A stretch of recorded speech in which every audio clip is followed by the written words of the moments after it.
Hey guys, this is Andrew, and today we'll be talking about OnePlus as a company.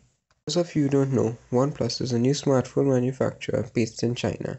About 9 months ago, they launched a new smartphone called the OnePlus One. And this was one of the best smartphones at the price, because the 16 gig version only cost $300 and the 64 gig version only cost $350, which was great for the price, since similar smartphones cost $600 just for the 16 gig version. The smartphone OnePlus made also had a striking resemblance to Oppo's flagship, the Find 7a. This makes sense because of a man called Pete Lu. He was once the vice president of Oppo, which is another large smartphone manufacturer in China.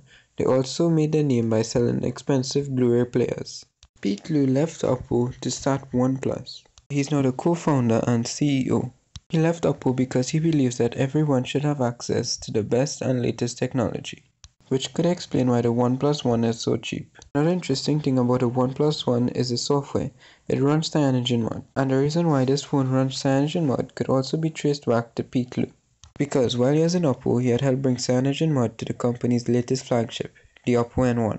And there's something else strange about this company. Its flagship, the OnePlus One, even 9 months after launch, is still hard to buy.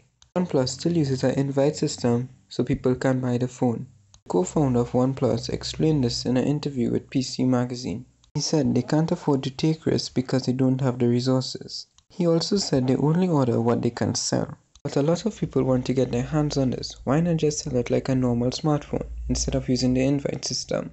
But how can we be sure that a lot of people want this phone? In the interview with PC Magazine, the co-founder said they sold over 500,000 units, which isn't a lot compared to companies like Samsung and Apple, but considering they only wanted to sell 30,000 units, I think it's a success. But a much more convincing reason is the Smash the Pass contest held by OnePlus. This was a contest to win the OnePlus One. After entering, if you were chosen, you would have to destroy your phone and you'd get a chance to win the OnePlus One. But because of how excited people were to win this phone, they didn't even read the agreements of the contest.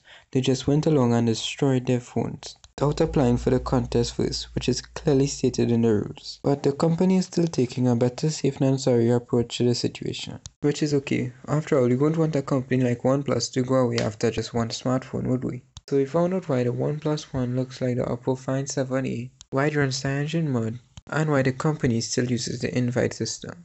Let's find out one more thing. How much does a OnePlus One cost to build? Most of these high-end phablets cost about the same price, about $250. For reference, the iPhone 6 Plus costs about $242.50 on average to build. I've decided to use Samsung phones as a reference to price though, since it's very popular and a lot of people let teardowns of them. But take the rest of this video as a grain of salt, since it's only approximations. The Samsung Galaxy S5 is the most popular Samsung smartphone and costs about $256 to build. But the OnePlus One has a bigger screen, bigger battery, and more RAM. S5 is also water resistant, which could have cost a little bit more money. Note 4 is closer in size and closer in battery and is closer in all round specs. But the Note 4 has a higher quality screen, a 4040p screen with a pixel density of 515, as the OnePlus One has a PPI of 401. That's important because of all of the phones I looked at, the screen costs the most. For example, the price of the Note 4 display was $66.50 and the price of the S5 display was $63. Similar size Samsung phone with similar screen quality is a Note 3. Its display costs about $61. By minusing the price of the Note 4 screen from its overall cost and adding the price of the Note 3 screen, we get the approximated cost of the OnePlus One, which is $254.50 for the 16 gig version, give or take a few dollars. Phones that cost this much usually sell for upwards of $600.